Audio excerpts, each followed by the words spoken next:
in your notes?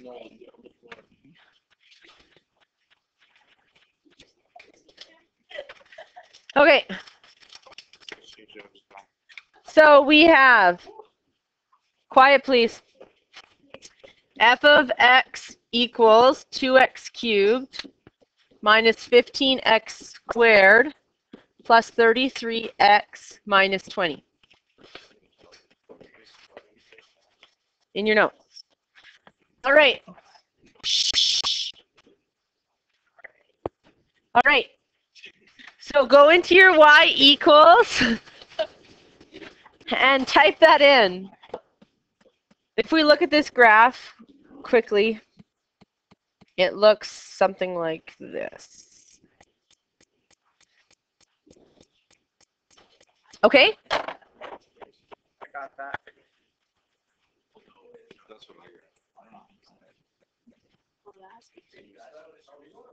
Cubed. Yeah, 3. Yeah.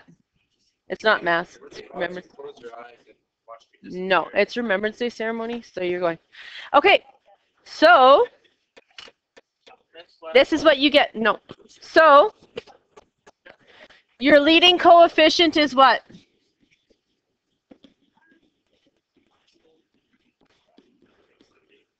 Okay, you guys, what's your leading coefficient, please? Stop.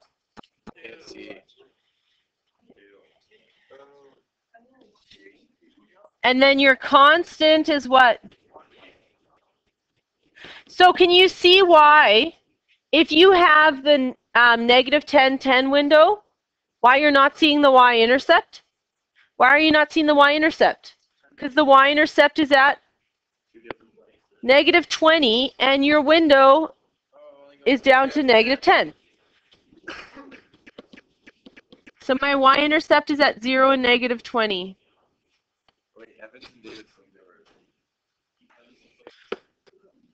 So linear functions are degree 1, correct? Cubic functions are degree 3. They are both odd functions because degree 1 and degree 3 are odd numbers, so they're called odd functions. Now, odd functions always have arms going in opposite directions, one up, one down. This one just happens to have that curve in the middle. Okay? Now, because we have arms going in opposite directions, just like linear, what's my domain and range? XER? YER. Unless it's a word problem.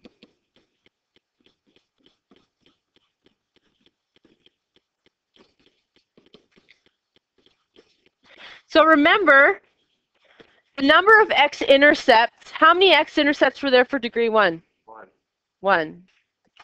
So, how many x-intercepts were there for degree 2? 2. There was 2, or they could touch in one spot, or none, right? We agree? So there was actually the option of having no x-intercepts for degree 2. Is there an option for having no x-intercepts for degree 3? No, because your arms are going in opposite directions. At some point, it's going to have to cross. So the number of x-intercepts options, in this case, it's 3. But the options for degree 3 are what? We could have 3, which is true. We could have 2. What would happen? It would go through and then bounce back up. Or we could have, no, 1. We already have 3, guys. So this is 3, this is 2, this is 1. But at minimum, we have to have for sure 1 because it's going to cross through, right? The catch about x-intercepts is the maximum number of x-intercepts of any polynomial function, these are all polynomials, is the degree of the function. So degree 1 functions have at max 1 x-intercept, and they always have for sure 1 because it's going to cross through. Degree 2 functions have at max 2 x-intercepts, or they could have 1 where it just hits, or they could have none where it's completely above. Degree 3 at maximum have 3 x-intercepts, or 2 or 1. But the maximum number of x-intercepts is equal to the degree. That's something important to remember. Maximum number of x-intercepts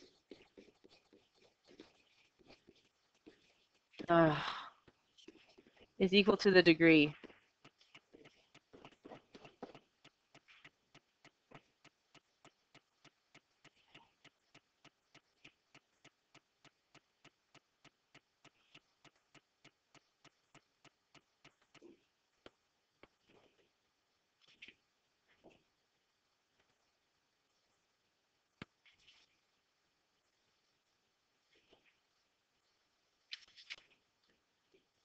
the end behavior of cubic functions is going to be the same as the end behavior of linear functions. It's either going to be 3 to 1 or 3. Oh, this is really hard to. 3 to 1 or 2 to 4, right? So if you have a positive leading coefficient, it's going to end up on the right and down on the left. So it would be 3 to 1. If you have a negative leading coefficient, it's going to end down on the right and up on the left, which is 2 to 4. Negative, they're both positive. What? 2 and 4 are both positive, but each ends negative. It ends down on the right, Carson. But it's positive. Is it not?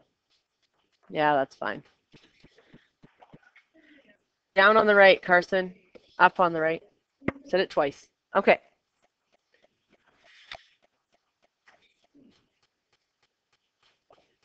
So the positive leading coefficient always ends up on the right, but if it's degree 1, degree 2, it ends down on the left. If it's degree 1 and 3, if it's degree 2, it ends up on the left, right? The arms in degree 2 are in the same direction. The arms in degree 1 and 3 are in opposite directions. Now, also the last thing with degree 3 is you can have a max and a min,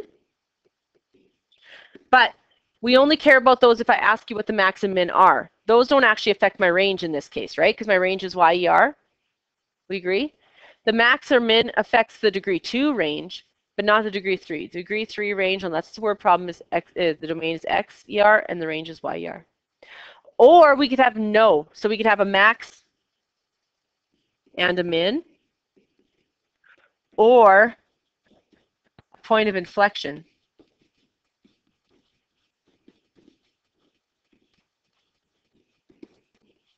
Which means no max or min. What does that look like? It does just a curve. It looks like this. It's just a curve. This is the point of inflection. It's where it has an inflection. But you can't actually find a max or a min on it. It just curves. Okay?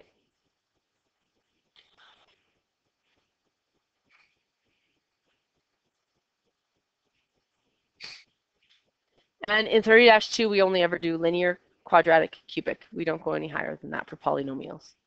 Okay? A polynomial function is one where all of the degrees are whole numbers. Well, not whole numbers. Yeah, whole numbers. So 0, 1, 2, 3, 4, 5, 6, 7, 8. If the degree or the exponent is a fraction, it's not a polynomial. If the degree of the exponent, or if the degree or the exponent is negative, it's not a polynomial. It has to be 2, 3, 4, 5. So if any of your exponents aren't the numbers 1, 2, 3, 4, 5, it's not a polynomial. If they're negative, it's not a polynomial. If it's a letter, it's not a polynomial. Okay? I'm going to give you a sheet to work on. So the other thing we want to go over is appreciation.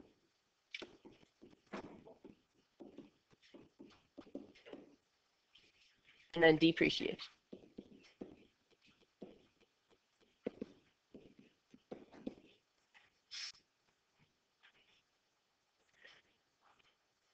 So the only difference is if it appreciates, it grows bigger, right? And what I tell you, what you tell me, I guess, that B value needed to be if I was growing, if I was exponentially growing. B value had to be what? Greater than that base value. Had to be what? Greater than 1, yes.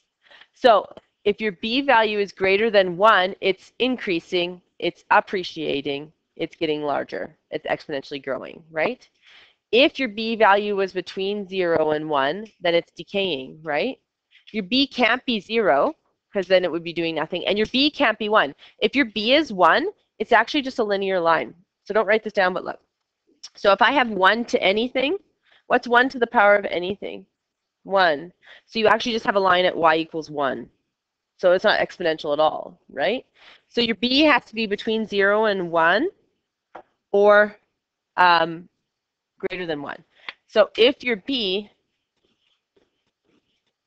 is between 0 and 1, it's depreciating. And if your b is greater than 1, it's appreciating or growing, right? Now, if your b is just 1, it's doing neither. It's just staying there, right? It's neither growing nor decaying. It's doing nothing. It's like at 100%. So 1, when you have a rate of 1, it's like it's at 100%. It's just doing what it's doing, okay? If you have more than 1, you have more than 100%, which means it's growing. If you have less than 1, you have less than 100%, which means it's decaying, okay? Now, how much more than 100% is how much it's growing by. How much less than 100% is how much it's decaying by.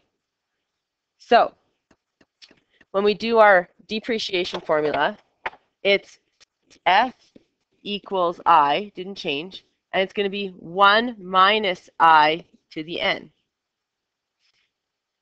If it's appreciating, it's F equals I, 1 plus I to the n.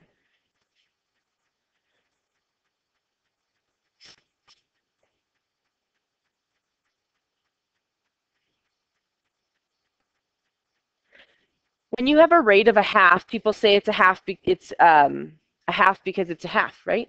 And it's doubling because it's 2, and it's tripling because it's 3. It's actually a half because it's half. It's halfway away from 1, not because it's actually the number a half. Okay.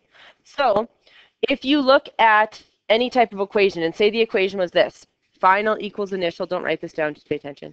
0.95 to the n. People will tell me this is depreciating by 95%. It's not depreciating from 95%. How far away is it from 100? 5. So it's depreciating by 5%. But if I have 1.05, then what is it doing? Appreciating by 5%. So it's just the value away from 1, because 1 is just 100, right? So 5% is 0.05. 1 is 100 in decimal form, right? Not percentage form. So that's all we're really doing. N is the number of years, and I is the interest rate. F and I stay, this one F and this I stay the same, final and initial. So N is number of years.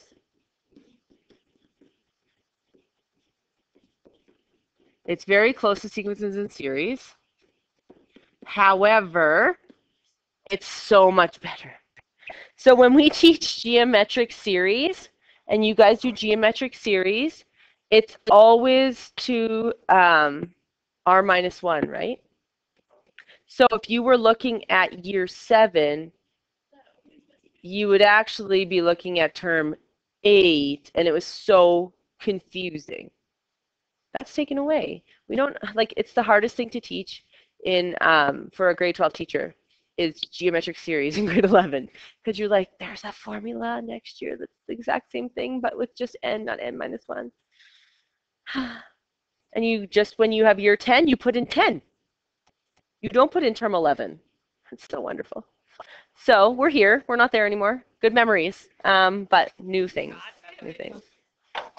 Because, and the reason why geometric series was that way is because your initial value was actually, like, the initial value was term 1, right? But that was year nothing. Yeah. Not anymore. Yay. Okay. So let's look at number 4. The population of a city was 250,000 on January 1st, 2000. So now if I went to 2001, I was looking at 2001, I put a 1 in for n. Okay? If I was looking at 2010, I put a 10 in for n. Okay? Easy as that. So the population of a city was 250,000 on January 2000. Okay? It was 310,000 on January 1st of 2008. So which is initial?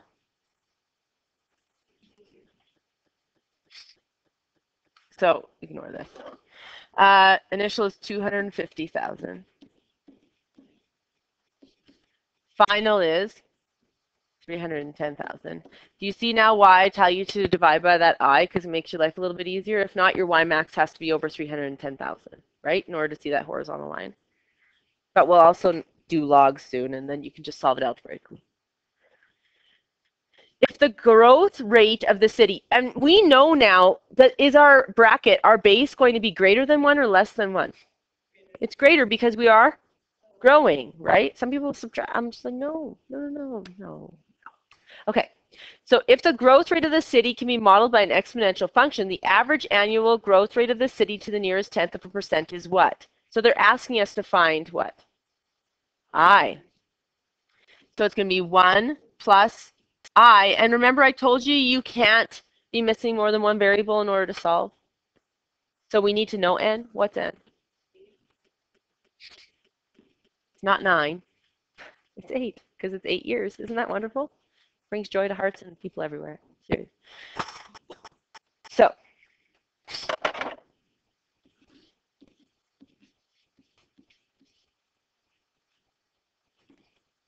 missed a 0 there. Now, do you need to reduce this before you put it in your y1? No, just put it in your y1. It's going to be 1 point something, so your window should work. Type it into your y1 and your y2.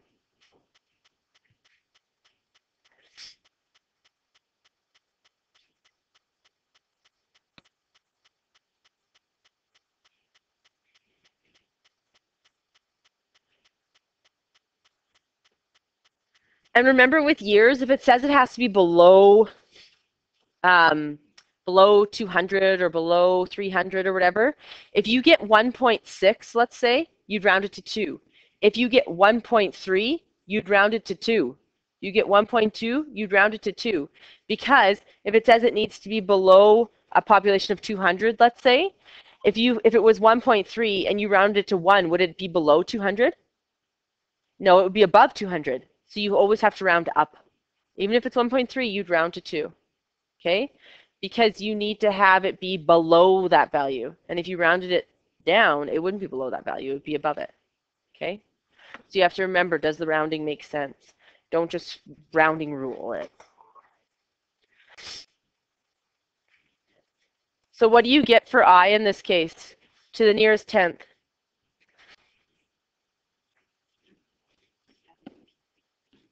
22.7? 0.027? So it'd be 2.7%. Yeah.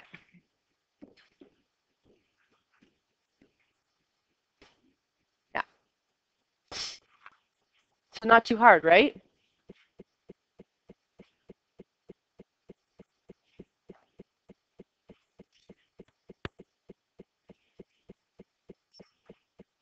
In 2002, the population of a city, we'll just cross this off so I don't think it's a part of this, was 160,000. So in 2002, it was 160,000, and it's increasing at 4.5%.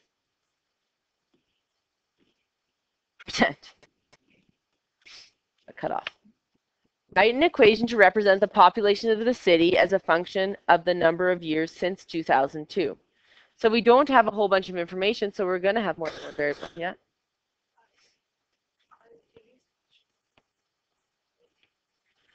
They're going to be y1, y2 till we do logs.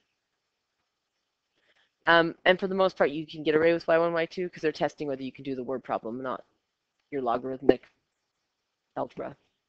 But they could. Unless we can get common base, right? Then we could do common base. So write an equation to represent the population of the city as a function of the number of years. So in 2002, there was 160,000. P, we don't know because they want for population. And then it's going to be what in here? 1 plus 0.045, which is what? 1.045, right? To the n. Because it's just 1 plus the interest rate in decimal form, right?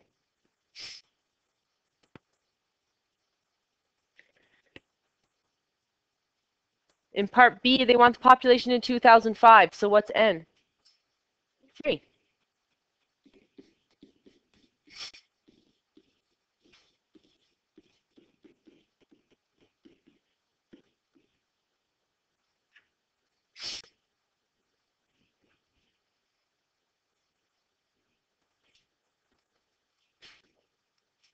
Let's see.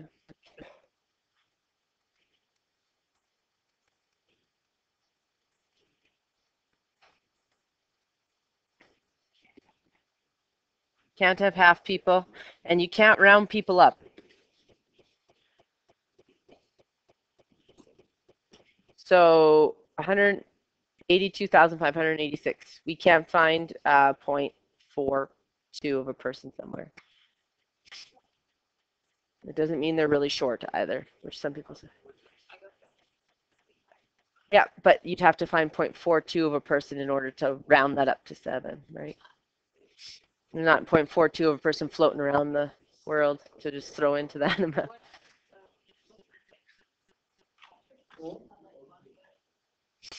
Yeah, they're not shorter. They're not missing stuff. It's just not. A person is a person. That's a 1. Okay. If the population continues to grow at this rate, determine the number of years to the nearest tenth for the population to double. What does that mean? So double 160,000, which is 320,000. Do you know what? When people read double, they try and put the base as 2. So make sure you read into the question properly. Don't make your base be 2. It isn't a doubling, tripling, half-life question. They're just making you write your population as double.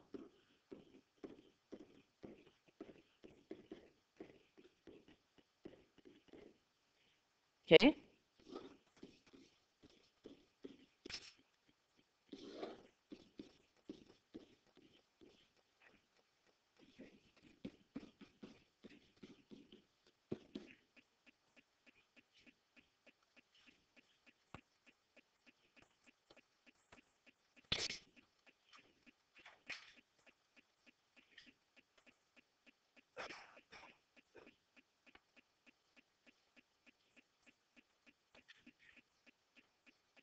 So on my main screen on 10, 10, 10, 10, if I go second trace 5, enter, enter, enter, does it work?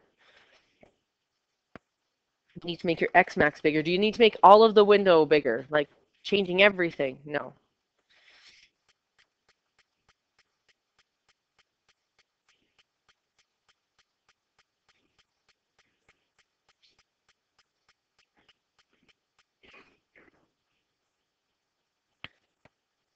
So you get 15.74. If you got 15.24, what would you round to? 16. It doesn't matter what the decimal is, you're rounding to 16 because they want the population to double. If I round to 15 and if say it was 15.1, would the population have doubled? No, it would be close, but it wouldn't double. So you have to round up. So it'd be 16 years.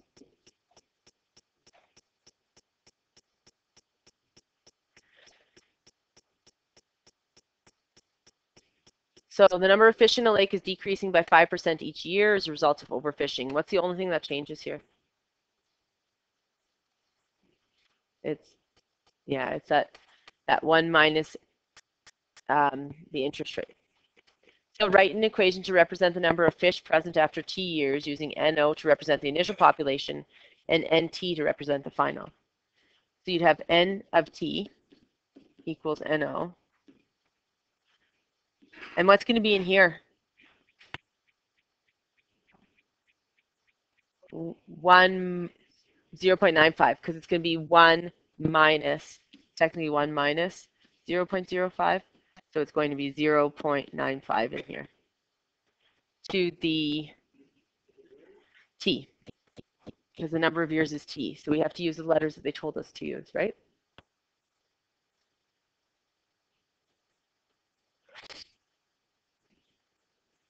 So subtract the interest rate if it's decreasing, add the interest rate if it's increasing. If there were 2,500 fish present in January 2000, how many would you expect present in January 2005? So what did they give us, initial or final? Initial, because it's in 2000 and they want to know what's in 2005. So we're finding N of t.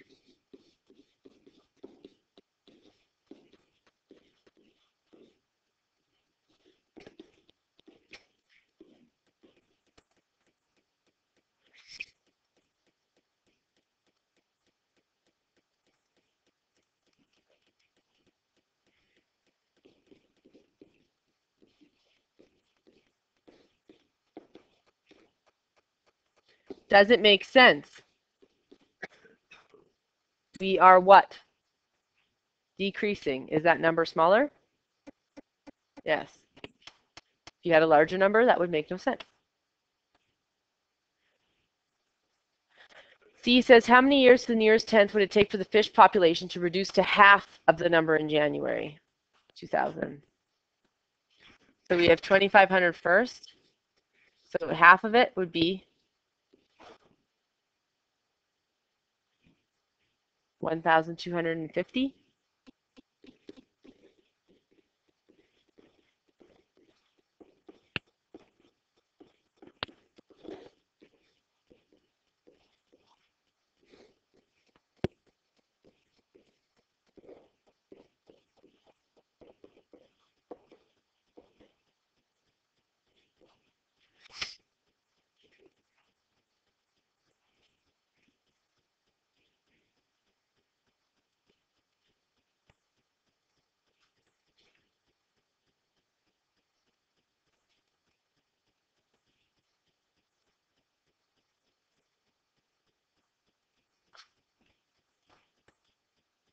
And if your calculator's drawing like forever and taking forever, and or you know you messed something up and you want it to stop and you don't want to wait for it to graph, you just press second on and it helps it.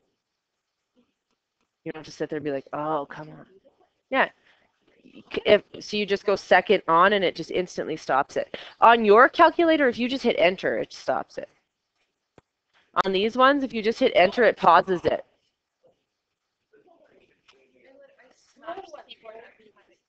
Yeah, so if you know you messed something up or like it won't, if you just go second on, it halts it while it's drawing it and you can rechange stuff and you don't have to wait for it to do the wrong graph. Yeah. So either people wait or they maliciously hit their calculator in hopes that it stops and it doesn't stop. So if you just go second on, it stops it and you're not beating your calculator. Always a plus. If you have one of these, if you just hit enter, it just stops in the middle. I'm pretty sure, doesn't it? Yeah, it doesn't let you change stuff though. Then go second on. It'll stop it while it's drawing it. Yeah, it's okay. Turn it back on. Oh my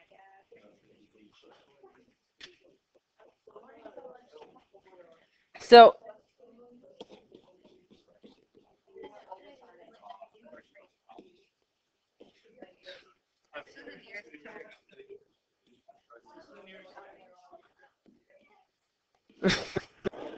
it's always there. Why is it? Oh, goodness. I rounded. That's a 3. What do you mean? It's 13.6. Why is it not 13.5 even though it's 5.1? Because you have to round up because I need it to be half of it. And if I do 13.5 instead of 13.6, is it half of it? No, it's really close, but it's not half of it. Like if you were only allowed to like kill half the population of fish, you'd be killing maybe an extra one. That's not okay. But it's completely fine to kill half of them, obviously. That's a joke. You guys are very serious right now. Ah, thank you. I didn't hear it. I'm glad I didn't. Okay. I'll give you the homework for this, and then we're going to do compound interest on Monday and starting log.